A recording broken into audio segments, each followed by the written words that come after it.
Good day, everyone, and thanks for joining me today. We're here to talk about some important changes happening in the world of disability support here in Australia. Here in Australia, we're lucky to have the National Disability Insurance Scheme, or NDIS for short. This system is meant to provide crucial support for people with disabilities, helping them live their lives to the fullest. In August of 2024, the Australian government introduced some significant changes to the NDIS legislation. These changes are designed to reshape how disability support is accessed and delivered, aiming to make the whole system work better for everyone involved. Let's dive into what these changes mean for you.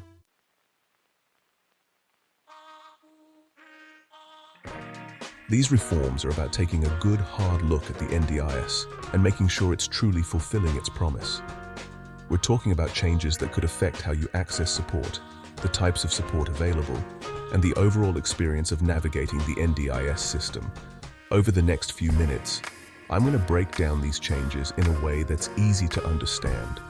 We'll explore the potential benefits and also address any concerns that might come up. By the end of this, you'll have a clear picture of the NDIS landscape as it stands today and be better equipped to navigate it.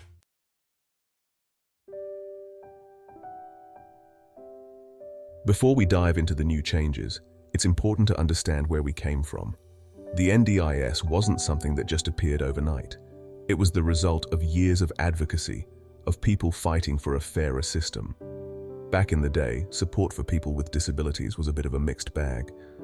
It was a patchwork of different programs, often underfunded and difficult to navigate.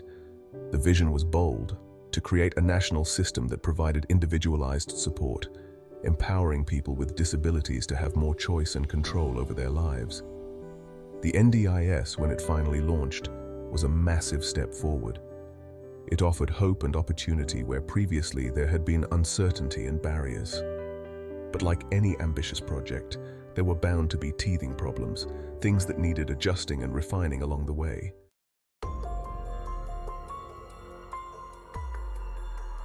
As the NDIS rolled out, it became clear that while the vision was sound, the reality on the ground was proving complex. The system, for all its good intentions, was struggling to keep up with the demand.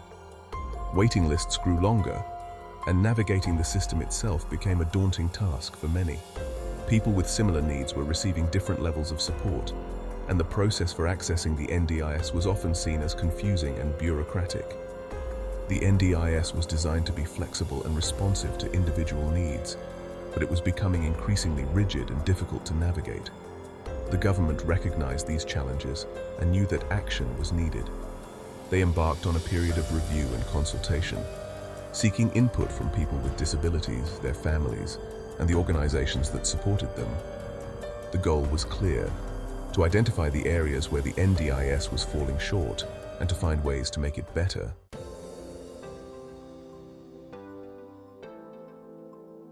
This process of review and consultation culminated in a series of proposed changes to the NDIS legislation. These changes, announced in the lead-up to August 2024, were designed to address the key challenges that had been identified. The changes focused on improving the process of accessing the NDIS, making it simpler, fairer, and more transparent. Another key area was ensuring that the NDIS provided value for money, that funding was being used effectively to deliver the best possible outcomes for participants. The government also committed to strengthening the governance of the NDIS, making it more accountable and responsive to the needs of people with disabilities. The August 2024 changes weren't about dismantling the NDIS, but rather about strengthening its foundations.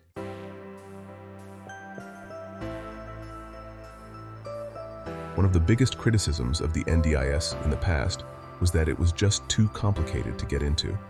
So, what did the August 2024 reforms do to address this? They introduced changes designed to make the process of accessing the NDIS smoother and more user-friendly.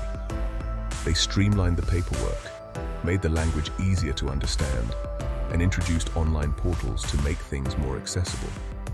The goal was to reduce the administrative burden on applicants and make the whole process less daunting. They also introduced clearer guidelines and timeframes for assessments. This meant that people applying for the NDIS would have a better understanding of what to expect and how long the process would take.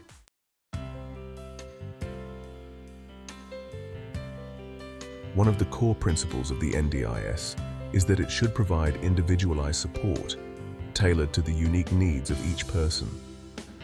The August 2024 reforms placed a renewed emphasis on person-centered planning, ensuring that participants had more control over their NDIS plans and the support they received. This meant giving participants more choice and flexibility in how their funding was used. For example, someone might need support with personal care, while another might need assistance with finding employment. The reforms aimed to ensure that the NDIS could cater to this diversity of needs. There was also a greater focus on supporting people to live independently and participate in their communities. This included things like providing funding for assistive technology, home modifications, and support with accessing education and employment opportunities.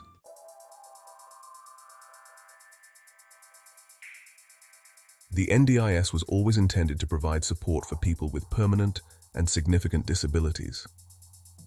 The August 2024 reforms recognized that early intervention and support could be crucial in preventing needs from escalating. They introduced measures to provide earlier and more targeted support for children with developmental delays or disabilities. This included things like early childhood intervention services, therapy, and support for families.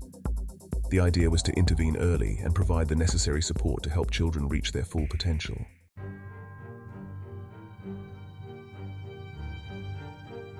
There had been concerns about the sustainability of the scheme in the long term, as well as questions about transparency and accountability. The August 2024 reforms aimed to address these concerns head-on. One of the key changes was strengthening the governance of the NDIS, making it clearer who was responsible for what and how decisions were being made. This included establishing an independent agency to oversee the NDIS and ensure that it was being run effectively and efficiently. There was also a greater emphasis on data collection and analysis. The government committed to being more transparent about how the NDIS was funded and how decisions were made.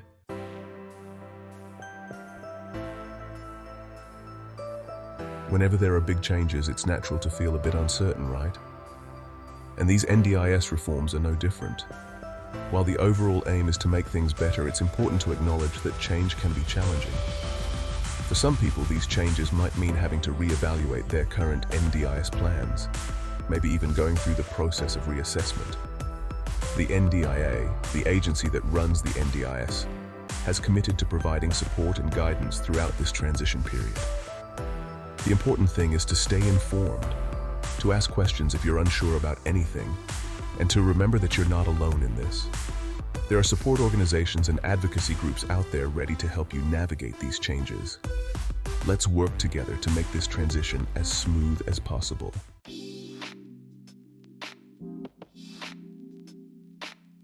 So what do these changes actually mean for you day to day? Well, that's going to depend on your individual circumstances and the type of support you receive. If you're already receiving NDIS support, chances are you'll be contacted by the NDIA to discuss how your plan might be affected. They might ask you to participate in a planning meeting to review your goals and make sure your plan aligns with the new guidelines. If you're new to the NDIS and thinking about applying, the good news is that the application process should be smoother and easier to navigate than before.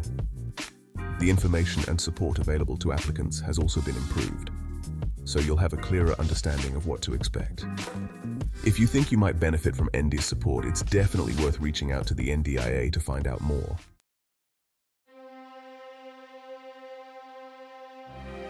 It's important to hear from the people who are most affected, people with disabilities and their families. The response to the August 2024 reforms has been mixed, as you might expect with any major policy change. Some people have welcomed the changes, seeing them as a positive step towards a fairer and more sustainable NDIS. Others have expressed concerns, worried that the changes might lead to cuts in funding or make it harder for some people to access the support they need. It's crucial that the government listens to these concerns and continues to engage in open and honest dialogue with the disability community. The NDIS is a vital lifeline for so many Australians, and it's essential that it works for everyone it's designed to support. A shared responsibility, working together for a stronger NDIS. The NDIS is not perfect. No system is. These August 2024 reforms are a significant step in the right direction. It's about making the system more responsive and effective. The success relies on shared responsibility. The government must listen and make necessary adjustments. People with disabilities and their families need to stay informed and advocate. Support organizations must continue their vital work. By working together, we can ensure a fairer, more inclusive Australia.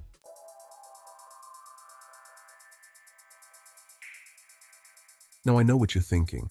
This is all great, but what can we actually do to get ready for these changes? Well, mates, knowledge is power, right?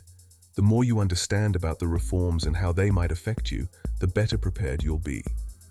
First things first, head over to the NDIA website. They've got a whole section dedicated to the 2024 reforms with easy-to-understand explanations, fact sheets, and FAQs. Don't be afraid to dive in and have a good read. It's worth taking the time to familiarize yourself with the key changes. If you're already an NDIS participant, keep an eye out for communication from the NDIA. They'll be in touch to discuss your current plan and how it might need to be adjusted under the new guidelines. Don't ignore those letters or emails. They're important. And lastly, don't be afraid to ask questions. If you're unsure about anything, reach out to the NDIA, a disability advocacy organization, or even your local MP. There are people out there who can help you make sense of it all.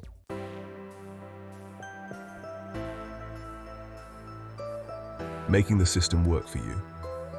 Tips for navigating the NDIS. Navigating the NDIS can sometimes feel like a full-time job in itself, but there are ways to make it easier, to become a bit of an NDIS ninja, if you will. Here are a few tips to help you along the way. Firstly, be organized. Keep all your NDIS-related documents in one place, whether it's a physical folder or a digital one. This includes things like your plan, correspondence with the NDIA, and invoices from providers. Secondly, don't be afraid to ask for help. There are support coordinators and advocates out there who can help you navigate the system, understand your rights, and get the most out of your plan. They can be a real lifeline, especially if you're feeling overwhelmed. And thirdly, be your own best advocate. No one knows your needs better than you do, so speak up. Don't be afraid to ask questions, voice your concerns, and challenge decisions if you need to. Remember, the NDIS is there to support, there to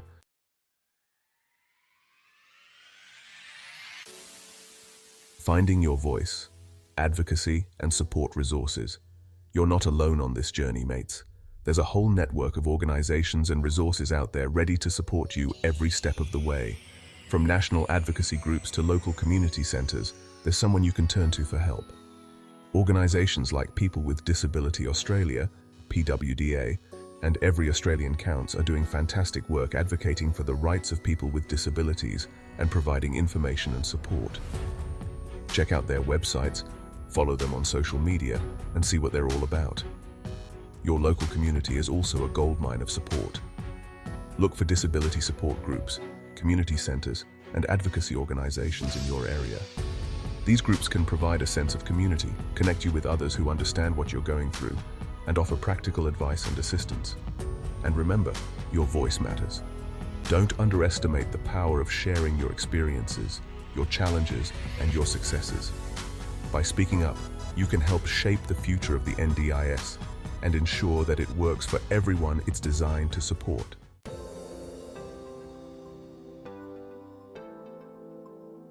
Embracing the potential of the NDIS reforms. We've covered a fair bit of ground today. The NDIS has faced challenges, but significant changes were introduced in August 2024. There's a lot to be optimistic about. These reforms are about building a stronger, fairer system, empowering people with disabilities to live the lives they choose, to participate fully in our community. By working together, we can overcome challenges and create a brighter future for everyone touched by disability in Australia.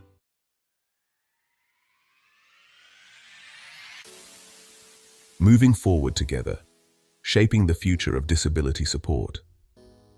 The journey doesn't end here, mates. The NDIS needs our continued attention and support to thrive. We all have a role to play in shaping the future of disability support in Australia. If you're a person with a disability, your voice is crucial. Share your experiences and concerns. Engage with the NDIA and advocacy organizations. If you're a family member or ally, offer your support. Educate yourself about the NDIS. Challenge stigma and discrimination. Policymakers, listen to the voices of people with disabilities. Be open to feedback and flexible in your approach. Strive to put the needs of participants at the heart of every decision. The NDIS can be a transformative force in our society. By working together, we can make that potential a reality. Thanks for joining me today, mates. Stay strong, stay informed, and keep up the great work.